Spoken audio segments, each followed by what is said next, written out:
हाँ बच्चों, केन मौर्य क्लासेज में आप लोगों का स्वागत है। क्लास 12th में हम लोग प्लांट ब्रीडिंग पढ़ रहे थे, पादप प्रजनन पढ़ा जा रहा था।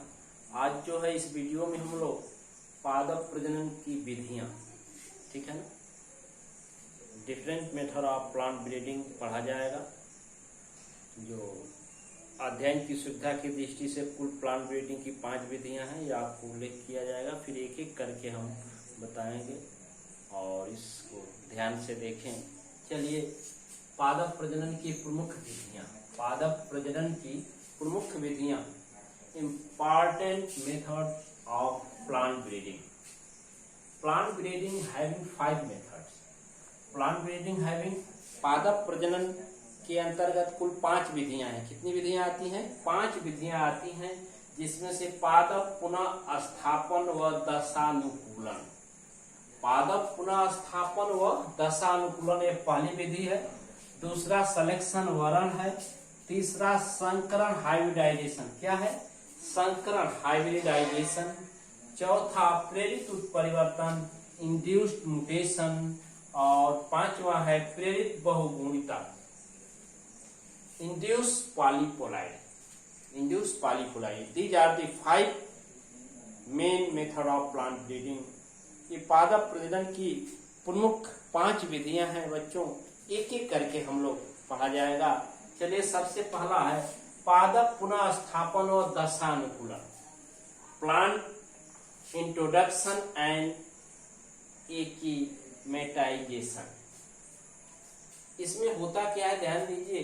पादप पुनः स्थापन, पादप पुनः स्थापन का अर्थ है कि पौधे को जो प्रारंभिक नर्सरी होती है, प्राइमरी हैबिटाट होता है, वहां से उसको हटाकर सेकेंडरी हैबिटाट में लाया जाता है और वहां पर वो आकर के ये वहां की एनवायरमेंटल कंडीशन के अनुसार ग्रोथ एंड डेवलपमेंट, वृद्धि व विकास करता है।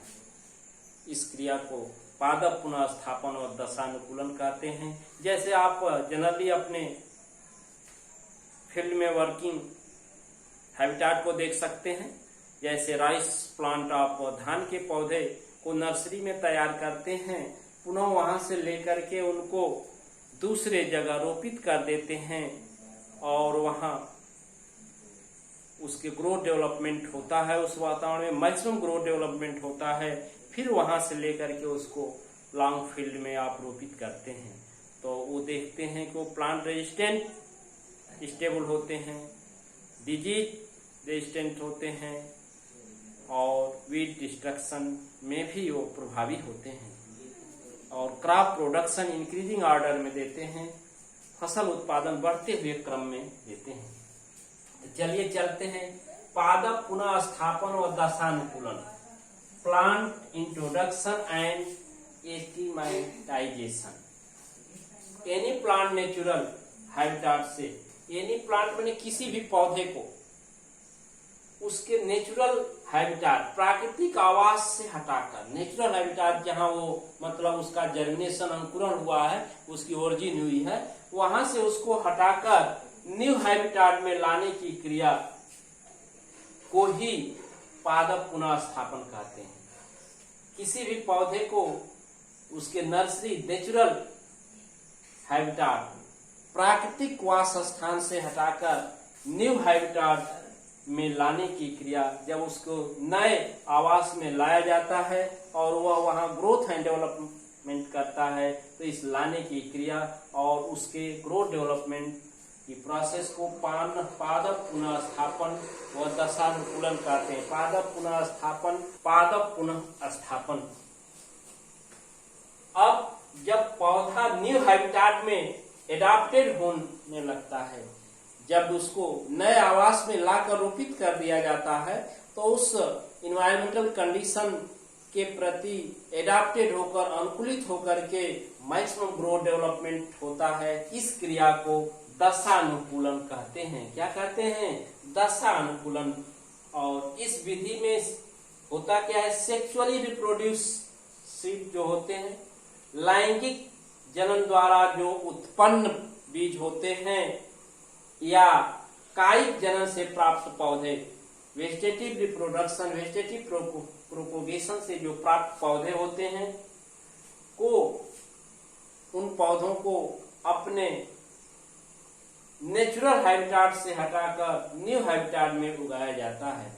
उनके प्राकृतिक वास स्थान से हटाकर उसके नए जगह दूसरे स्थान पर उस फसल को, उस बीज को, उस पौधे को लगाया जाता है, रोपित किया जाता है, बोया जाता है और पुनः उससे क्रॉप प्रोडक्शन प्राप्त किया जाता है। तो इस संपूर्ण क्रिया को पादप पुनः स्थापन एवं दशानुकूलन कहते हैं। फिर समझ लीजिए शार्ट में एक लाइन में कि जब किसी भी पौधे को उसके प्राकृतिक आवास से हटाकर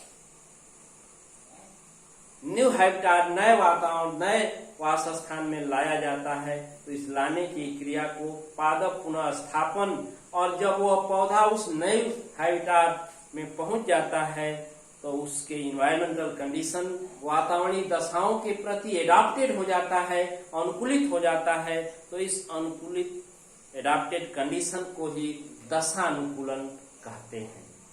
ठीक है, चलिए अब वर्ण, इसमें क्या है, दूसरा आता है सलेक्शन। वर्ण क्या है? फिनोटाइपिक कैरेक्टर के आधार पर, on the basis of phenotypic character, दृश्य रूप लक्षण जो बाहर से एक्सटर्नल मॉर्फोलॉजी के आधार पर देखा जाता है। शेप, साइज, कलर, इसको कह सकते हैं एक्सटर्नल मॉर्फोलॉजी का अर्थ है बच्चों शेप, साइज, कलर। वो पौधा बीज कैसा है, आकार कैसा है, आकार, रंग, रूप कैसा है, उसी को कह रहा है कि फिनोटाइपिक कैरेक्टर, दृश्य समरूप लक्षण के आधार पर दी गई प्लांट पॉपुलेशन, जो पादप प्लांट पॉपुलेशन दी जाती है, उससे वांछित लक्षण वाले पौधे को अलग करना। उस प्राप्त पॉपुलेशन, प्लांट पॉपुलेशन से कुछ वांछित विशेष लक्षण वाले पौधों को अलग करना ही सिलेक्शन कहलाता है। ठीक है ना, इस क्रिया को सिलेक्शन कहते हैं, वर्ण कहते हैं। और सिलेक्शन की प्रक्रियाएं मुख्य रूप से दो प्रकार की होती हैं। कितने प्रकार की? दो प्रकार की बच्चों होती है। पहला प्रकार होता है आपका नेचुरल सिलेक्शन, प्राकृतिक वर्ण, और दूसरा होता है कृत्रिम सिलेक्शन।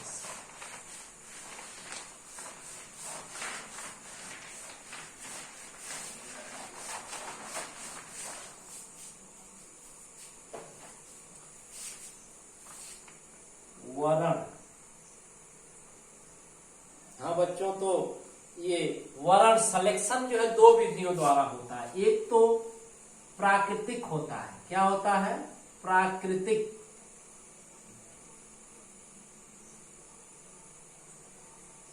वर्ण, प्राकृतिक वर्ण नेचुरल सिलेक्शन, नेचुरल सिलेक्शन प्राकृतिक वर्ण। और दूसरा होता है कृत्रिम वर्ण, कृत्रिम वर्ण, artificial selection,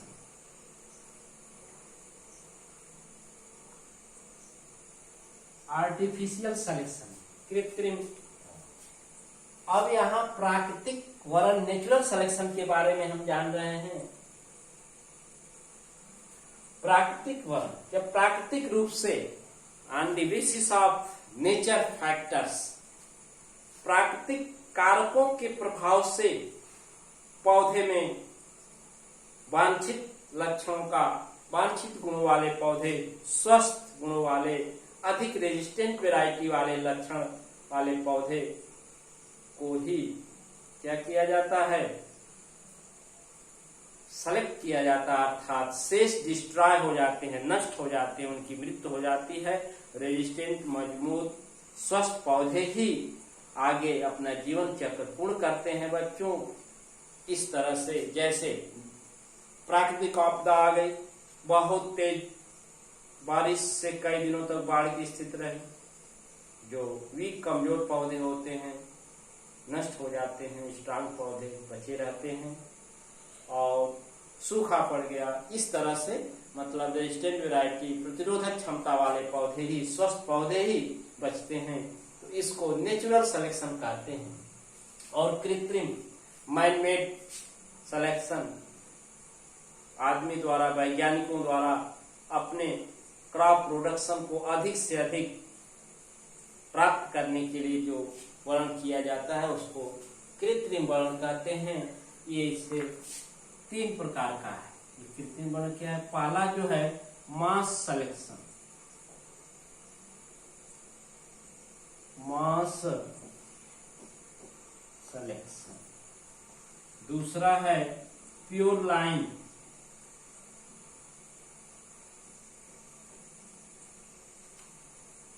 pure line selection. और तीसरा है क्लोनल, क्लोनल सिलेक्शन।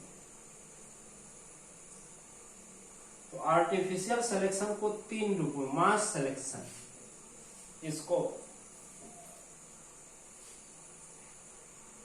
सन्निहित वर्ण कहते हैं। क्या कहते हैं? सन्निहित वर्ण। और ये शुद्ध वंशक्रम,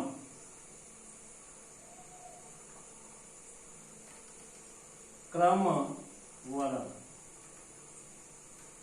और ये तीसरा है क्लोनल या क्लोनी, क्लोनी वर्ण। इस तरह से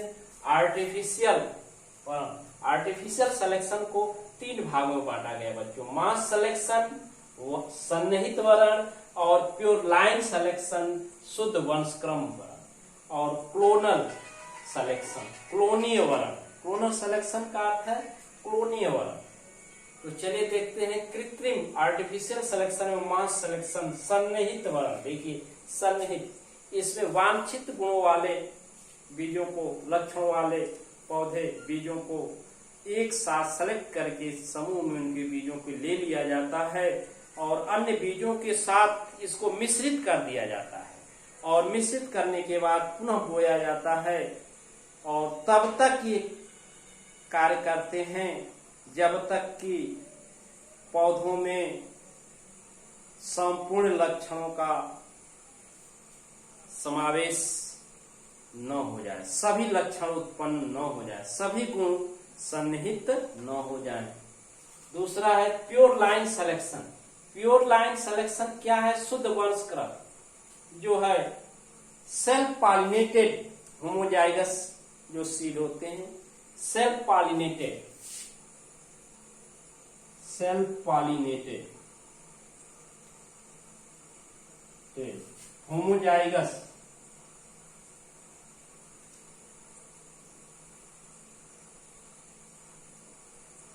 सेल्फ पॉलिनेटेड स्वपरागित समयुग्मजी जो बीज होते हैं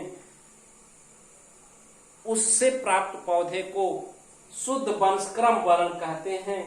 तो बच्चों सेल्फ पॉलिनेटेड होमोजाइगस सीड जो होते हैं उनको लेकर के बोया जाता है और वो तब तक प्रक्रिया चलती है जब तक कि उसमें अगले पीढ़ी में सभी लक्षण सन्निहित न हो। तीसरा है क्लोनीय वर्ण, क्लोनल सिलेक्शन। इसके अंतर्गत बच्चों ये वर्ण, ये सिलेक्शन उन पौधों में प्रभावी है जिसमें वेजिटेटिव रिप्रोडक्शन, कायिक प्रवर्धन द्वारा नए पौधे उत्पन्न किए जाते हैं। जैसे गन्ना है, सैक्रम ऑफ सिनेरम गन्ना आदि पौधों में उसके वेजिटेटिव रिप्रोडक्शन से जो क्लोन होता है उससे रोपित करने के बाद पुनः दूसरे पौधे तैयार किए जाते हैं। इस तरह की प्रक्रिया आप लोग, दूसरा जो प्रोसेस रहा सिलेक्शन, तो प्राकृतिक वर्ण और कृत्रिम वर्ण, नेचुरल सिलेक्शन और आर्टिफिशियल सिलेक्शन। तो देखिए यदि टिप्पणी में पूछ रहा है कि प्लांट ब्रीडिंग में सिलेक्शन से आप क्या समझते हैं? तो प्राकृतिक वर्ण, नेचुरल सिलेक्शन और कृत्रिम वर्ण, आर्टिफिशियल सिलेक्शन में ये 3 जरूर दीजिए। मास सिलेक्शन, प्योर लाइन सिलेक्शन और क्लोनल सिलेक्शन, क्लोनीय वर्ण। तो बच्चों आज इतना ही रहने दिया जाए। तीसरा अब हम लोग आगे के क्रम में अगले वीडियो में पढ़ा जाएगा। Thank you.